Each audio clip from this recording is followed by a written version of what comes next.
Bah, c'est toi qui me dis. C'est bon, vas-y. C'est ok? Et bah, c'est parti. Bah, bonjour à tous et à tous, vu qu'il n'y a pas de fille qui a daigné venir voir mon talk.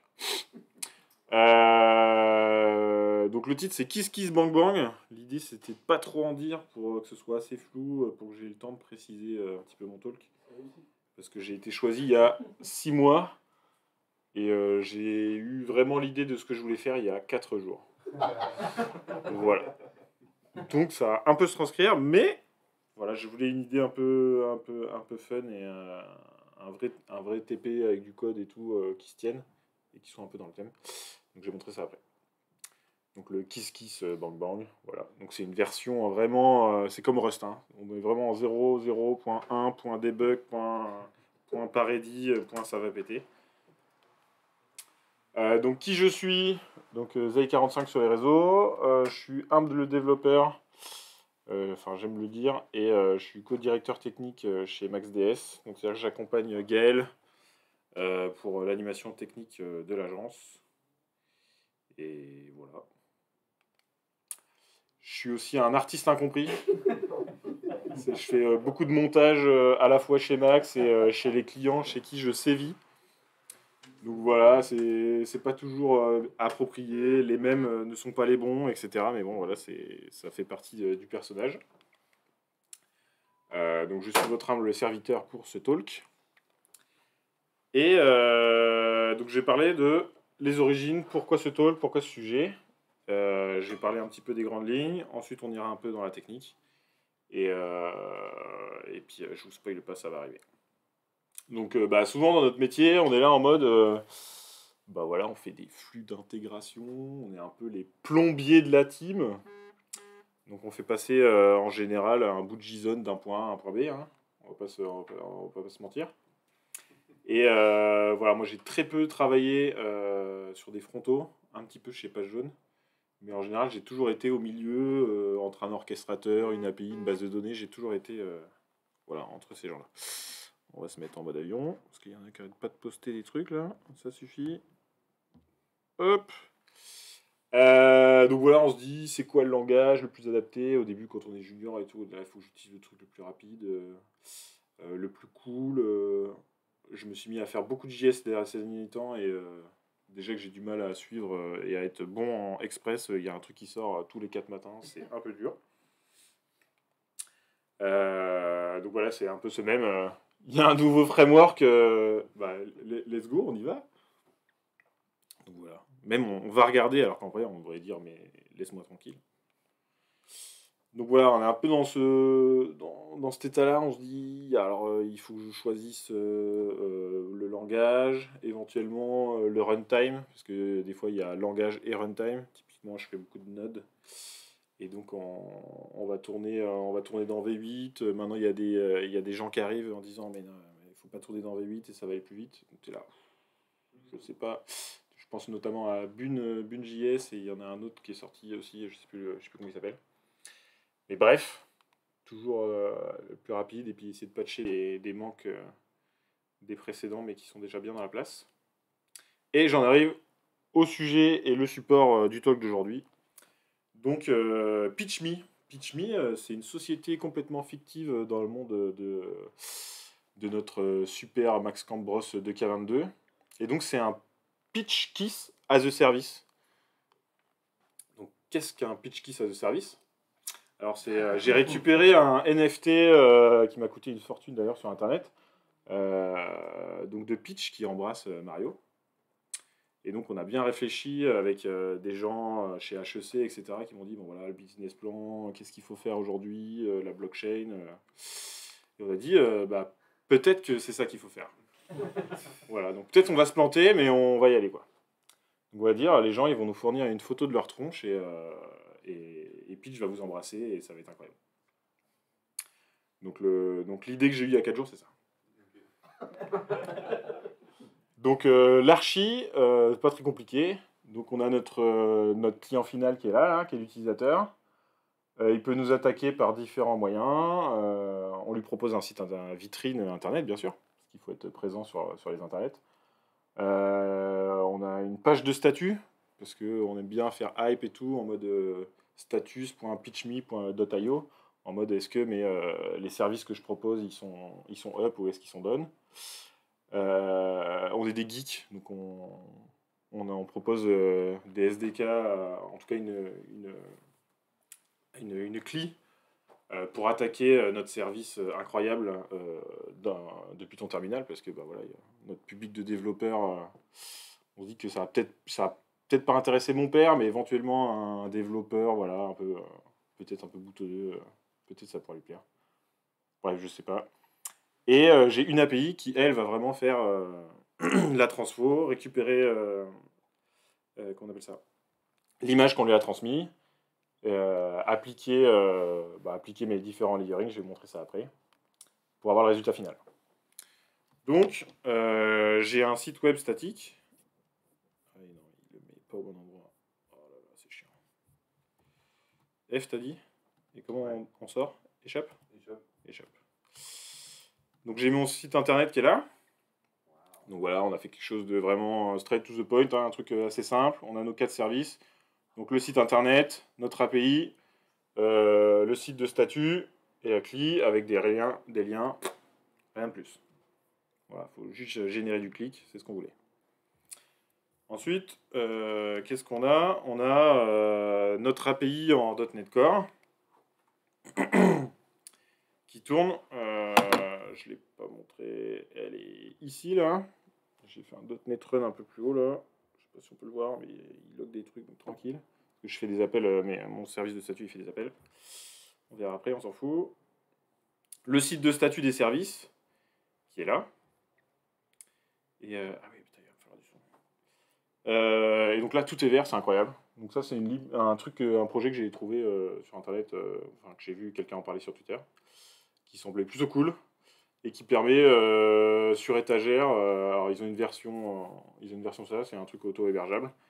Et du coup, tu peux dire, bah voilà, moi je veux faire un check HTTP, TCP, même de ton serveur Steam, CSGO, ce genre de truc.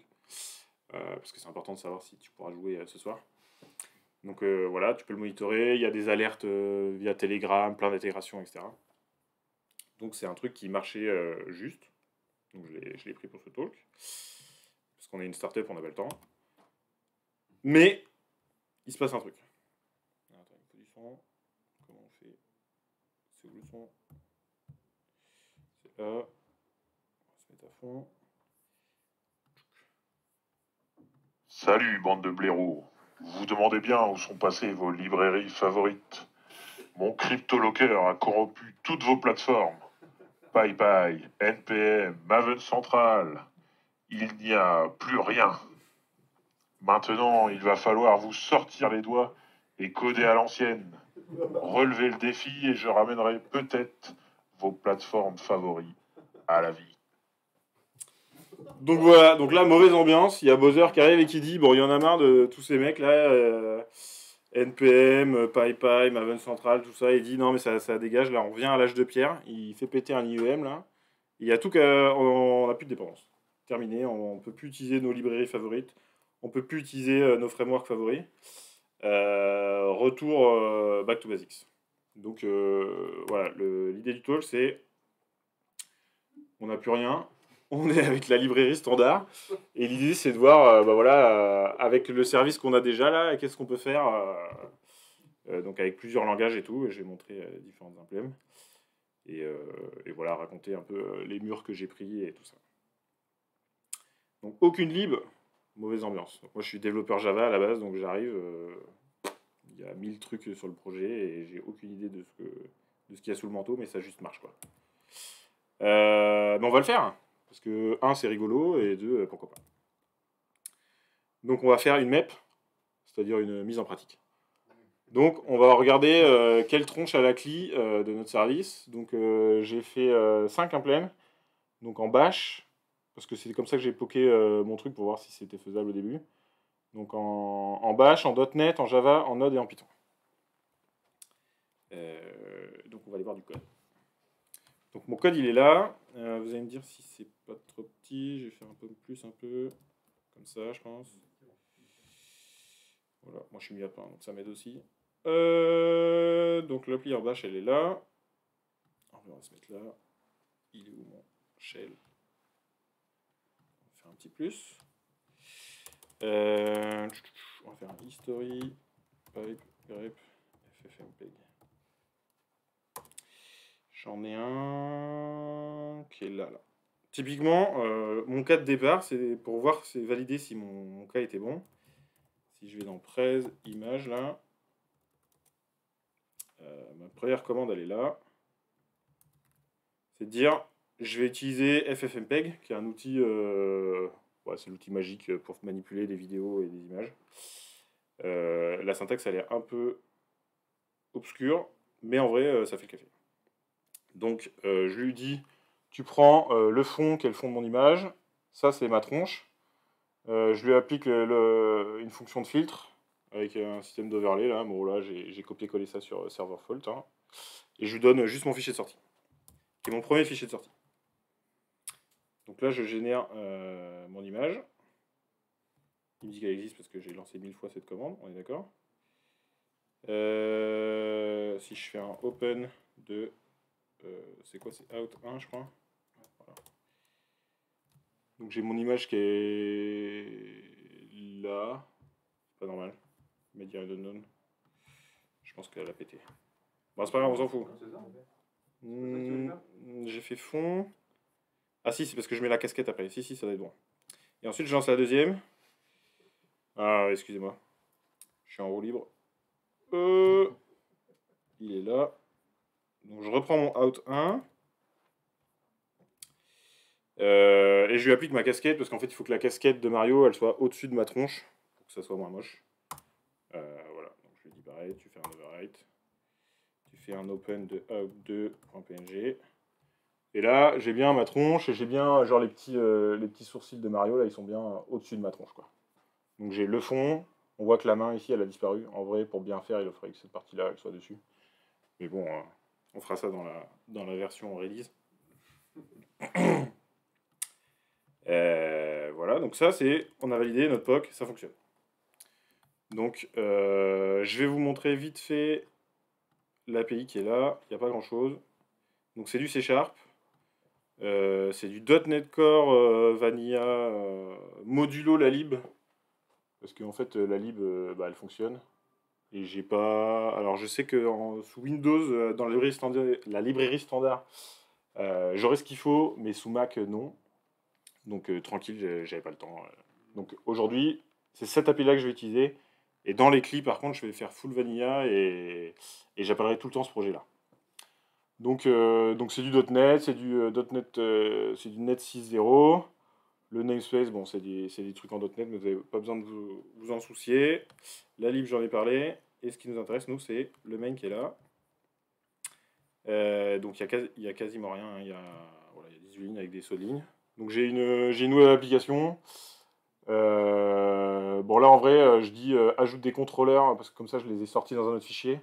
Mais en vrai on n'est pas obligé en mode script, on aurait pu faire des lambda, on aurait pu tout faire dans un seul fichier avec une lambda, faire notre handler un peu à ce qu'on a l'habitude de voir avec Express en Node par exemple. Il y a ça aussi dans les API réactives en Java je crois. Donc je mappe mon contrôleur et j'ai juste là mon démarrage. Je dis je veux pouvoir surcharger le port parce que j'ai plein d'applis qui tournent. J'expose tout, parce que ça c'est le problème qu'on a souvent, c'est il faut qu'on expose bien sur toutes les interfaces.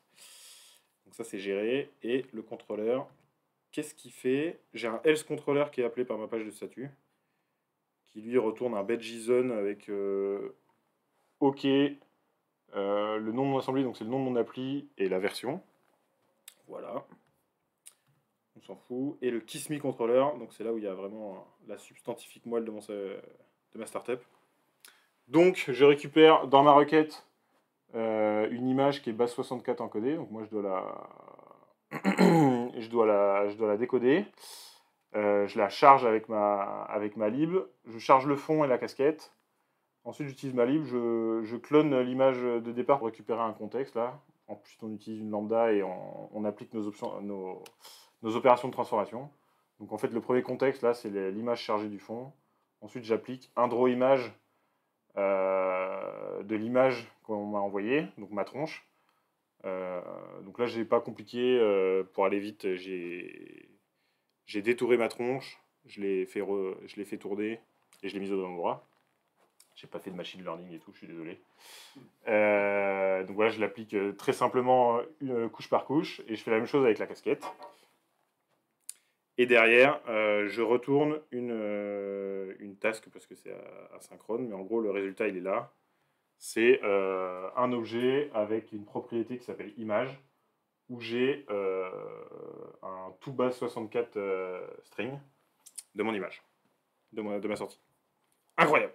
Donc là, vous me dites, potentiellement, tu me bullshit en fait. Peut-être ça marche pas. Est-ce que j'ai le curl qui traîne? Est-ce que j'ai le curl qui traîne? Si je fais un history pipe grep curl. C'est pas ça. C'est pas ça. Il doit être là, là. Il doit être là, regarde. Il est là. Hop là. Donc ça, c'est le POC en bash, mais vraiment en ligne. Donc je fais un curl. C'est du JSON. J'envoie un objet JSON avec la propriété image, avec le résultat de la commande base 64. Donc ça, c'est du bash. Et du ready, je suis déjà au bon endroit. Donc ça dégage. J'appelle mon service, qui logiquement s'appelle api.pitchme.io. J'appelle le passKissMe. Je récupère en JQ, je récupère la propriété image. Je fais un cut, parce qu'en fait, dans le résultat du toBase64 string, en fait, il te dit que c'est une image. Il te dit en gros je sais plus comment ça s'appelle, le min type de ce qui est dedans, pour savoir toi ce que tu dois en faire. Donc c'est pour ça que je cut sur la virgule, et derrière c'est tout ce qui est en base 64. Donc je récupère ça, je le décode, je le balance dans un PNG. Donc je fais ça. Paf. Et là je fais un open de output.punch. Et là, bam! Incroyable! Great success. Donc on le voit pas, mais tout à l'heure j'avais un petit... Sur le FFmpeg à gauche, ça faisait un cisaillement chelou. Peut-être ceux qui ont l'œil aiguisé et ils l'avaient vu. Mais je ne l'ai pas avec la version en C#, donc c'est aussi pour ça que j'ai utilisé celle-là pendant tout le truc. Donc maintenant, ce qui est rigolo, c'est de dire, bah voilà, comment je fais ça dans les différents langages, sans aucune librairie. Donc là, j'ai la version bash. Je vais faire un pomme B, là, pour qu'on y voit clair. Donc j'ai le usage. Voilà, j'ai essayé de faire un peu le premier de la classe. J'ai essayé de faire un parsing un peu des options en bash. Donc moi, j'ai jamais aimé le bash, hein, tout le monde me connaît. Mais bref, s'il trouve -help ou -h, il affiche le usage, il exit 0. S'il trouve une option inconnue, il exit 1 et dit je connais pas ton option. Et si c'est n'importe quoi d'autre, je considère que le premier argument c'est le fichier et je sors. Je teste l'existence du fichier en bash, je dis si ton fichier n'existe pas, bah va-t'en. Et ensuite, ça c'est ce que je ferai dans toutes mes CLI. Donc je forge mon appel, je fais un appel HTTP, donc là j'utilise curl. En vrai c'est librairie. Bon bref, on triche un peu. Mais en bash on est obligé. Donc j'appelle mon service, je récupère, c'est le cut qu'on a vu tout à l'heure, je le mets là. C'est juste que j'ai montré, en fait j'utilise la commande open. Depuis bash c'est hyper simple. Mais on verra que dans les différents langages, tu utilises des trucs pour lancer des commandes sur ton système, tu dois un peu lancer des trucs obscurs. Open, c'est propre à Mac, non? Oui, ça c'est du code de Mac, Mac Ready, hein. C'est pas du code pour les autres. Alors après, j'imagine que tu as des commandes, tu aurais juste ça à changer. Ça typiquement sur un Linux, tu as juste ça à changer, quoi. Mais j'ai pas pris le temps de tester. Donc là j'ai l'appli en .NET. Merci à Antoine qui m'a aidé un peu à débugger des trucs. Donc là j'ai fait un objet. Bon en vrai c'est un peu c'est un peu du sucre. Parce qu'on aime bien faire des objets. Donc j'ai mon usage pareil. Je fais un vieux for each des familles. Je teste si j'ai le hash pareil. Je return. Sinon je considère que c'est mon fichier. Je sors. Je teste s'il est vide. Je teste s'il existe. Donc ça, c'est des consoles. Voilà, après, ça ressemble à du Java. Hein. C'est juste qu'il y a marqué console.writeline au lieu de system.write.println. Ensuite, je forge ma requête. Donc ce qui est cool là, c'est qu'on peut créer des... ça, c'est cool en C Sharp. On n'est pas obligé de créer un objet. Un peu comme en Python et en JSON, on peut faire un new et on met directement les moustaches. Et lui, il dira OK. Très bien. C'est un type que tu n'as pas défini, mais tranquille, ça va bien se passer. Donc ça, c'est cool quand on va aller vite. Donc j'utilise l'HTTP client qui est dans la librairie standard. Je fais un post à 5. Je lui file du contenu, c'est du texte. Donc je serialise mon objet request.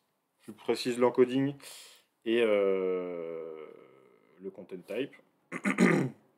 Là, en vrai, j'ai fait ça, je l'ai pas fait en bash, mais je teste le status code. On voit qu'il y en a on a des helpers plutôt sympas. Et ensuite, j'ai fait un read from JSON async là. Je peux faire un point B là.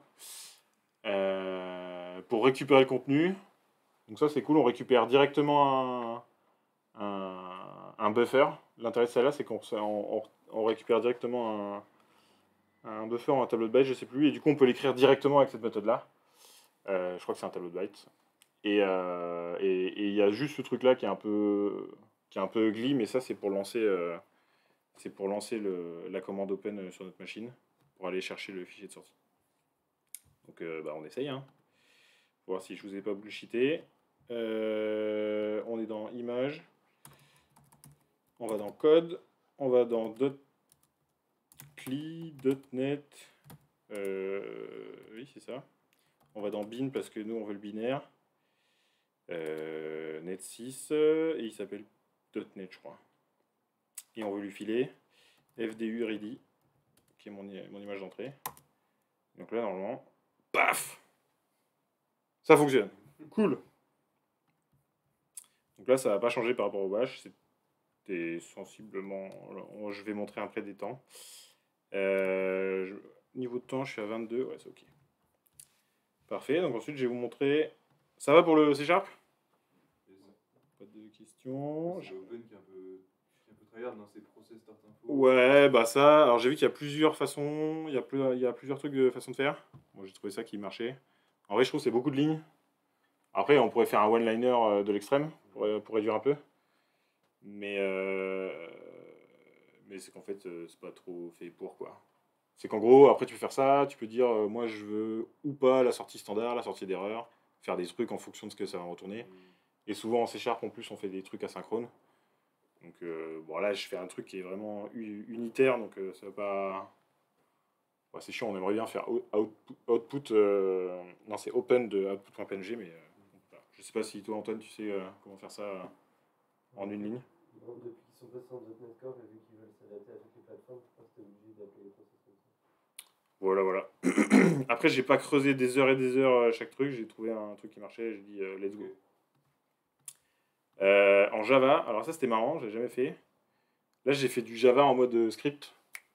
Là, le projet .NET, du coup, je le build et je lance le binaire. Mais là, j'imagine que je peux faire comme ça aussi en .NET. Mais là, du coup, je lui file un shebang. Je lui dis la source du Java, ça faut mettre ça parce que sinon ça marche pas. Si on met juste bin Java là, il dit non.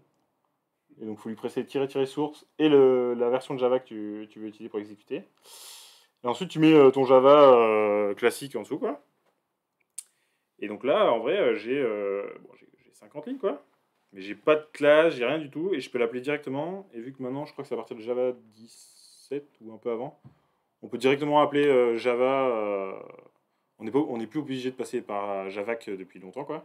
Donc on n'est pas obligé de passer par la génération du point classe, etc. Donc on peut directement faire un Java de notre fichier .java et lui il va le transformer en bytecode à la volée et l'exécuter. Donc là c'est un main des familles. Pareil, le parsing des arguments c'est pas très intéressant. On utilise la file NIO là. Bon ça en vrai tout ça c'est arrivé avec Java 8. Avant c'était l'enfer sur Terre, maintenant en vrai c'est moins la douleur de tester ce genre de truc. On a des helpers hyper simples pour savoir si ça existe, si c'est un dossier, ce genre de truc. Donc je lis tous les bytes de mon fichier, je l'encode en base 64, je forge ma request, j'utilise l'HTTP client du coup, qui est un nouveau client qui est arrivé quand même pas mal de temps, mais bon, moi j'étais stuck. Mes derniers projets, je les ai fait en Java 8. Hein. Donc voilà, me jetez pas de cailloux. Voilà, j'ai fait du Java 7 et du Java 8 dans ma vie. Donc là, on a ça, on précise les headers. Ce qui est cool, c'est qu'ils utilisent pas mal de pattern builder. Que bah, moi j'apprécie beaucoup pour arrêter de faire des getters et des setters à tire-larigot et de chaîner tous nos trucs. Je trouve que c'est assez cool à lire. Et qu'est-ce qu'on voit? On fait un post. Après, il y a des trucs un peu sombres pour faire le body publisher. On lui dit, parce qu'il faut que ce soit d'un type spécifique. Bon, bref, là, c'est pour le type texte. Notre réponse. On lui dit, tu le récupères. Je récupère un. Là, je fais pas de désérialisation. Parce qu'en vrai, le JSON, quand on n'a pas de Jackson et tout ça, c'est l'enfer en Java. Enfin, il n'y a rien qui te permet de faire du JSON sans pleurer des larmes de sang. Donc j'ai fait comme ça. Donc je récupère du texte brut, je split sur la double côte, et je sais à quel endroit je dois récupérer pour récupérer mon base 64. Et je split encore parce que j'ai mon meme type, virgule, mon base 64, mon contenu en base 64, pour le récupérer. Et après, je crée mon fichier là, output.png, j'écris dedans. Voilà. Et là, c'est quand même un peu plus light. On fait un runtime, get runtime, et on exec la commande là. Terminé. J'ai mis un try catch tout autour parce qu'on fait du Java, et Java, si on gère pas les erreurs, en général, il nous insulte en allemand. Quoi. Donc voilà, on va tester notre ami. On est en .NET, on est en Java. Et il s'appelle PitchMe normalement. On peut juste, j'ai pas montré l'aide à chaque fois là. Si je mets un tiret H. Voilà, il me montre le usage et il me retourne un code 0, donc j'ai mon carriage return là qui est vert. Et si je mets ça, touc, logiquement, paf. En vrai, je vous ai pas montré. En fait, vous me dites, ça se trouve, je fais pas la génération et je joue celui de tout à l'heure depuis tout à l'heure. Je suis étonné que personne me l'ait dit. Donc là, je l'ai supprimé. Ça marche. Voilà. Qu'est-ce qu'il nous reste? Il nous reste 27. Ça marche. Je l'ai fait en Node. Ça, j'ai vu. En fait, j'avais prévu de parler de Node et en fait, j'en faisais pas du tout. Donc pareil, là, c'est un shebang. Bonne pratique, c'est de mettre bin env et ensuite ton truc pour qu'il récupère le bon. Ça, c'est pareil quand vous faites du Python, ce genre de choses. C'est des bonnes pratiques. On en avait parlé dans le talk avec Jérémy. J'ai fait un top level. C'est pour les top level await. En gros, en Node maintenant, à partir du moment où on est dans un fichier MJS, on n'a plus besoin de wrapper forcément dans une fonction A5 pour pouvoir utiliser le mot-clé await. Bon, là, moi, c'est pas le cas parce que j'utilise mon fichier avec shebang, etc. C'est pas un fichier, c'est pas un module. Donc, j'étais obligé de le wrapper là-dedans, et donc c'est une fonction qui s'auto-appelle. Donc, j'utilise le module fs pour récupérer les fichiers, http pour faire les appels, et child process, c'est le truc pour appeler la fonction open. Donc, la vérification des paramètres, on s'en fout. Comment on forge notre request? Bah, ça, c'est ce qu'on aime, c'est un peu ce qu'on faisait en .NET. On crée un objet, tout simple. On lit notre fichier, on fait un toString base64. Là, c'est cool, on a déjà parce que ça nous renvoie un buffer. Et derrière, sur notre buffer, on peut directement faire un toString de l'encoding qu'on veut. Donc ça, c'est cool. C'est du sucre, on aime le sucre. On fait notre appel. Ça, c'est la commande fetch qui est dispo en natif, mais expérimental depuis Node 18. Donc là, je suis en Node 18. Si je fais un Node-V, là, je suis en 18.9. Donc, vous verrez, il y a un warning. Mais ce qui est cool, c'est l'API qu'on a l'habitude d'utiliser dans le navigateur. Ouais, sauf si vous utilisez Axios et compagnie. Moi, c'est vrai que j'utilisais beaucoup Axios sur mes autres projets, mais en vrai, quand on a ça, ouf, j'en sais rien. Il y a marqué expérimental, donc je pense qu'on nous empêchera de l'utiliser pendant un moment encore. Donc il y a des helpers, genre le res OK qui est pratique. On a la promesse avec le point JSON, qu'on connaissait bien là, quand on est chaîné avec les promesses.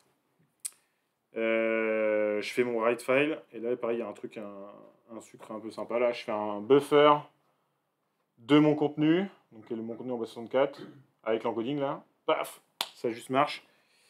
Et du coup, ça, qu'est-ce que ça te retourne? Ça te retourne un buffer. Et du coup, je suis pas obligé, mais c'est quand tu écris dans le fichier. Ça va être l'encoding utilisé pour écrire dans le fichier target. Et là, j'utilise la fonction exec du truc là-haut là. Donc il y a deux trucs, il y a exec, il y a spawn. Je sais plus. Le spawn, c'est pour faire des trucs en asynchrone. Celui-là, je sais plus s'il est synchrone ou asynchrone celui-là. Je crois qu'il est synchrone avec callback. Et donc on lui fait une callback. Et nous, on s'en fout. Vu que ça va s'afficher dans notre navigateur. Et là, on voit l'auto-appel que j'ai dit là pour le top level await. Donc là, si je fais ça, on va juste supprimer parce que. Voilà. Et on va dire.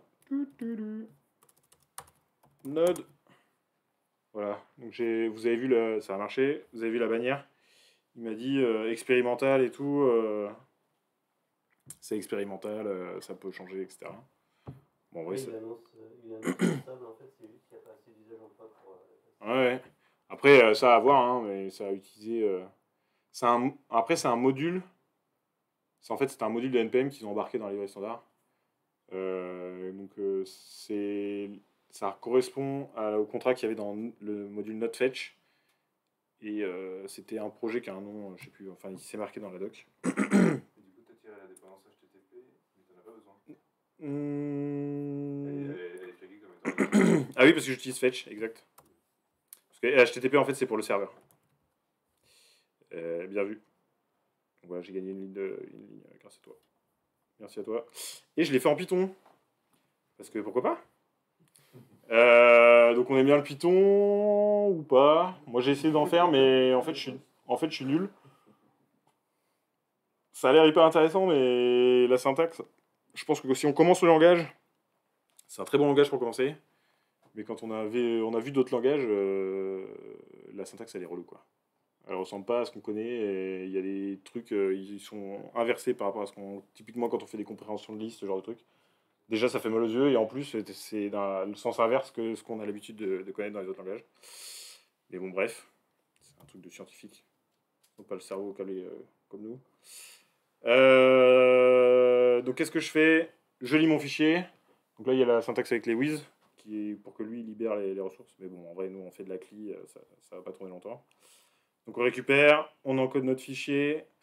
Je crée du JSON, ça c'est cool. En Python, je peux faire du JSON. Donc, je fais un JSON dumps en dictionnaire, il va m'en créer une string JSON valide. J'utilise en Python, on a l'habitude d'utiliser en général requests, qui est un module Python qui est présent dans PyPy et qui permet d'avoir un client HTTP qui fait pas mal les yeux. Et donc là j'ai cherché dans la doc standard, hein. On utilise URL lib qui nous permet de faire à peu près ça. Donc pareil, on lui dit les données, la méthode, les headers. On fait le URL open de ce truc-là, avec un with là. On récupère c'est un stream, je crois. Je sais pas s'il va me donner la doc. Qu'est-ce qu'il nous récupère? C'est, je sais plus comment ça s'appelle en. Je crois que c'est un stream. Je sais plus comment ça s'appelle en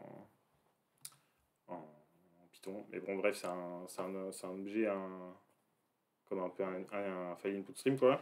Bref, c'est un stream, on doit le read. Ici, on lit notre stream. On le load en JSON en le décodant ici.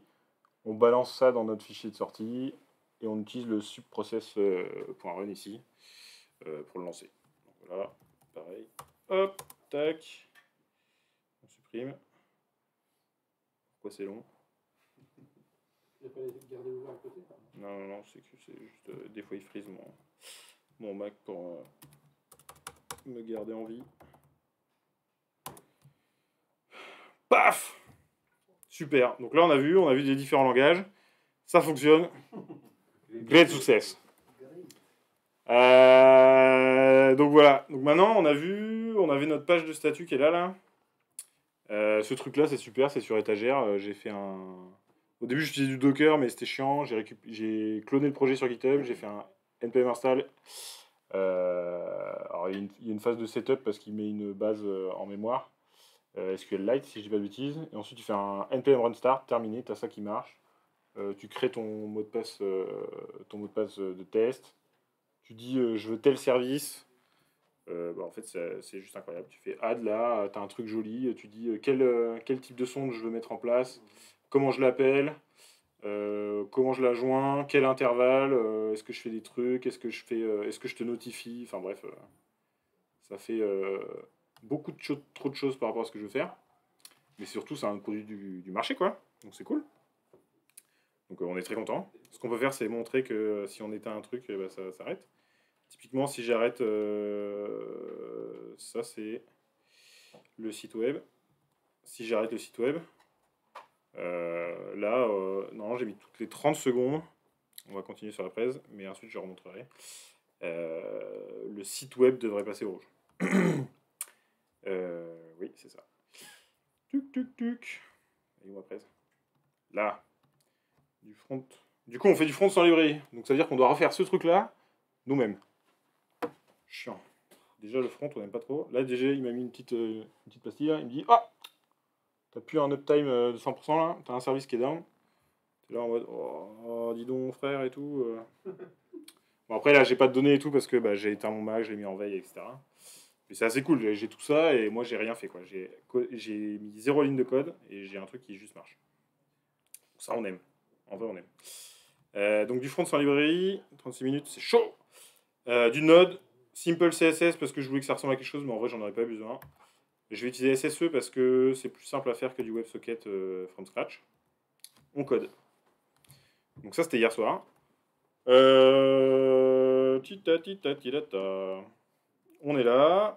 J'ai chopé un serveur sur les internets. Donc, ça, c'est littéralement ce truc-là qui est le Vanilla Node for Dummies, quoi, sur la doc du MNDN, qui te fait un serveur qui récupère les requêtes en Node Vanilla et qui sert les statiques.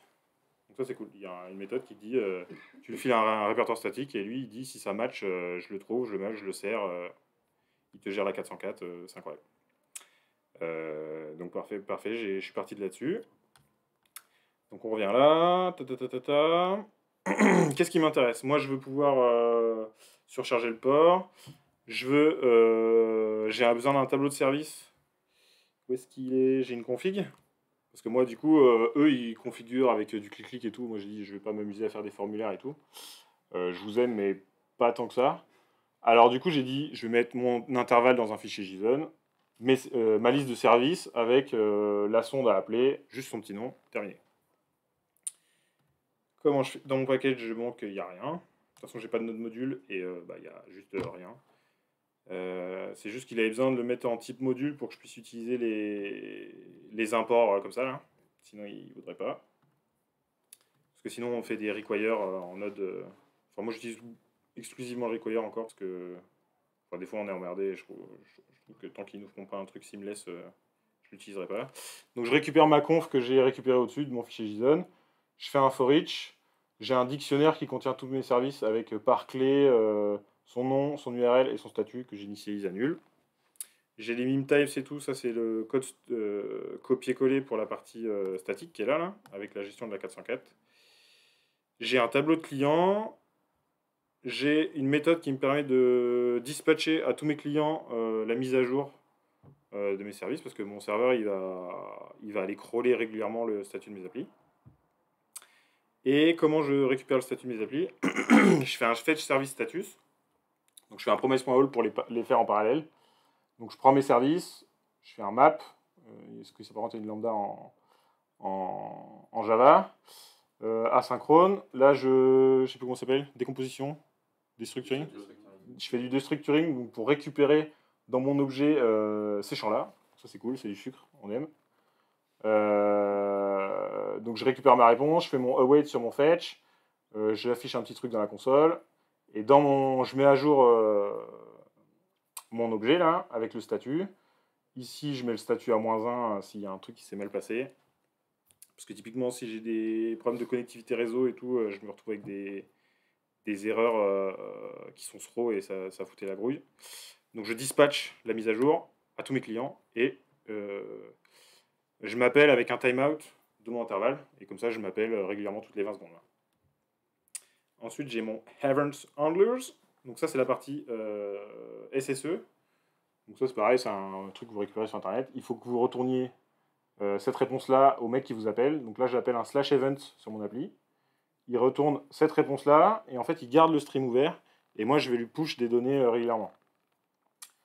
Donc voilà, ma donnée elle est là, je l'écris ici et je mets à jour mon tableau de client parce que vous verrez je le mets dans la page else. Donc je push mon nouveau client et quand on close, on vire le client qui était connecté. Voilà, là j'ai la partie vraiment serveur HTTP dont on parlait Audrey tout à l'heure. Donc j'ai mes deux endpoints, donc mon slash else qui retourne l'état de mon appli, qui te donne le nom du projet que j'ai récupéré en récupérant le paquet JSON, où je récupère juste le nom, la version, et j'affiche le nombre de clients connectés. Et j'ai le slash events qui utilise la fonction d'handler juste au-dessus là, et ça c'est la partie statique que j'ai pas touché. Donc là. Pourquoi j'ai pas de. Il est où mon terminal? Au secours! Il te reste moins 1 minute. Moins 1 minute? Tu ouvres le terminal. Et il est là. Qu'est-ce que tu vas faire? Suis-moi. Ouais, c'est chiant. Je sais plus où je suis.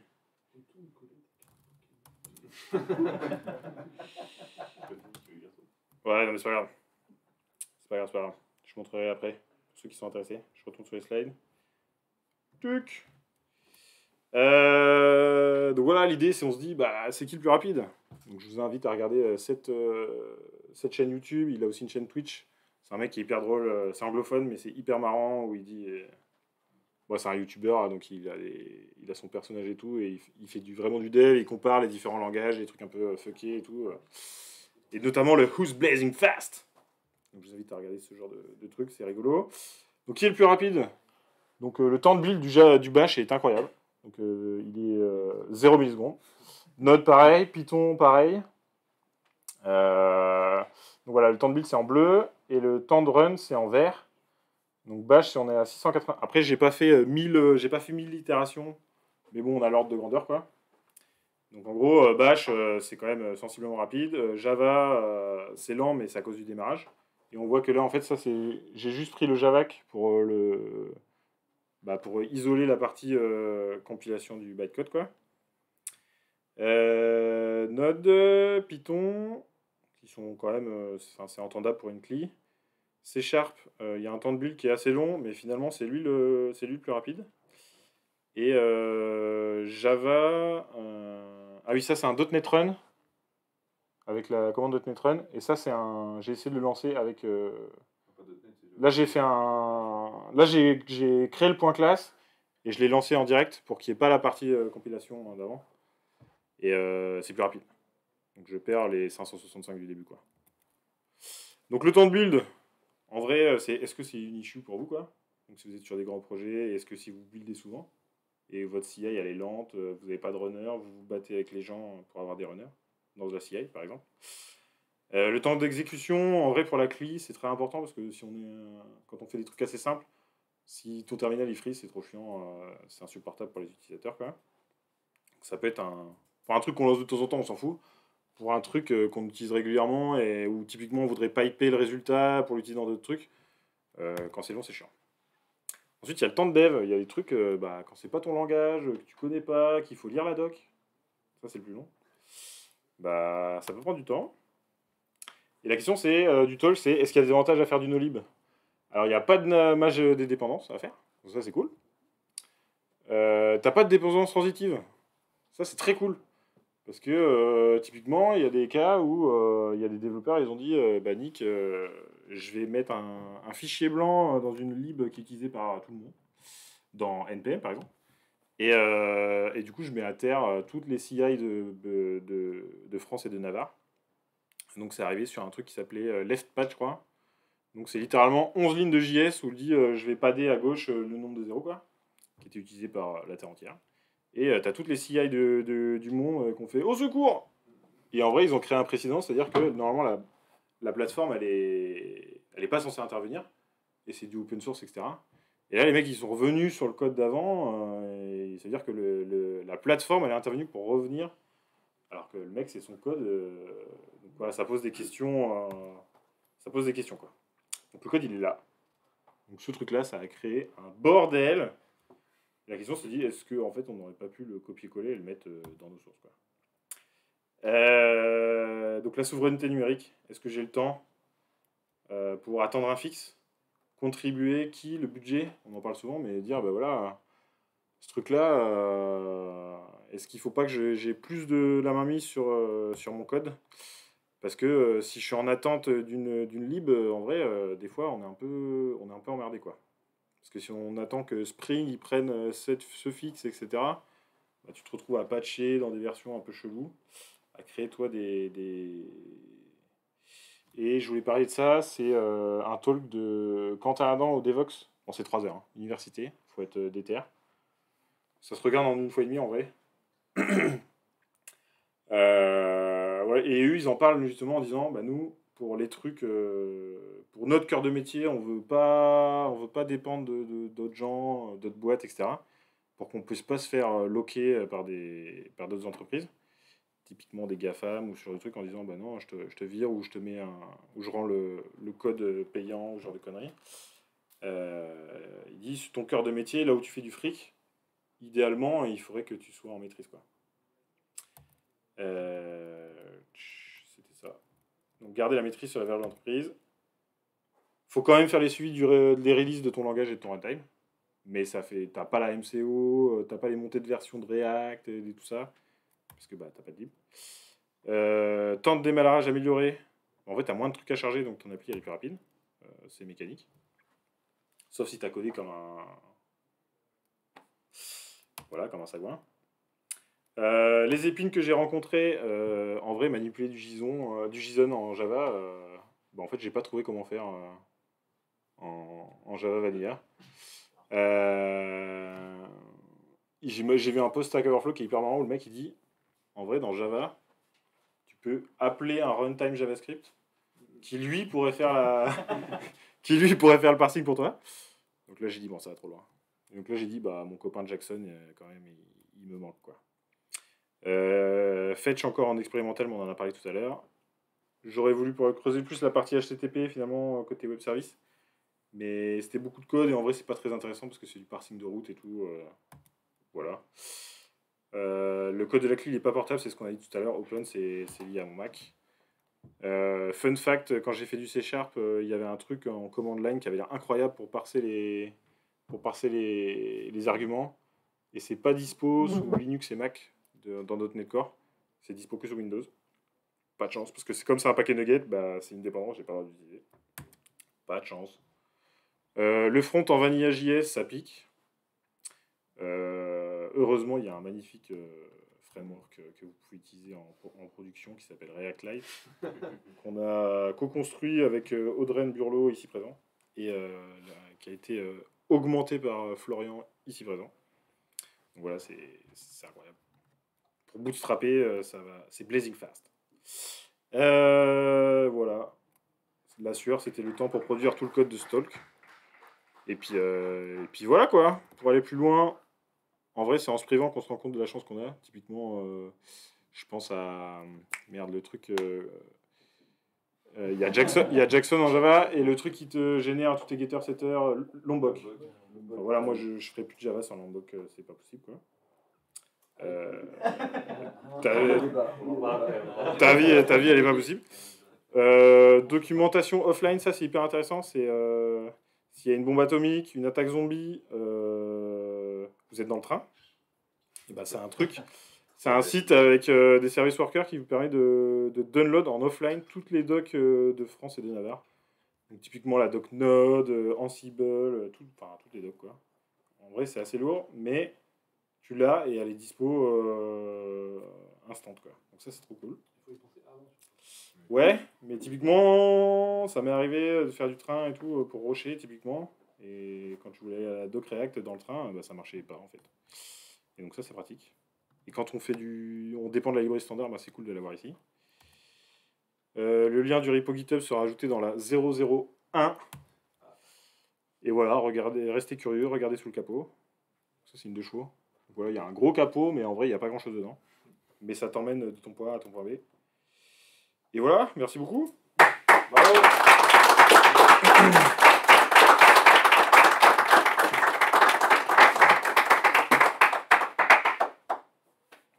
Ouais, le front alors. Et le front, qu'est-ce qu'on voulait faire? On voulait le lancer? Lancer. CD, Git...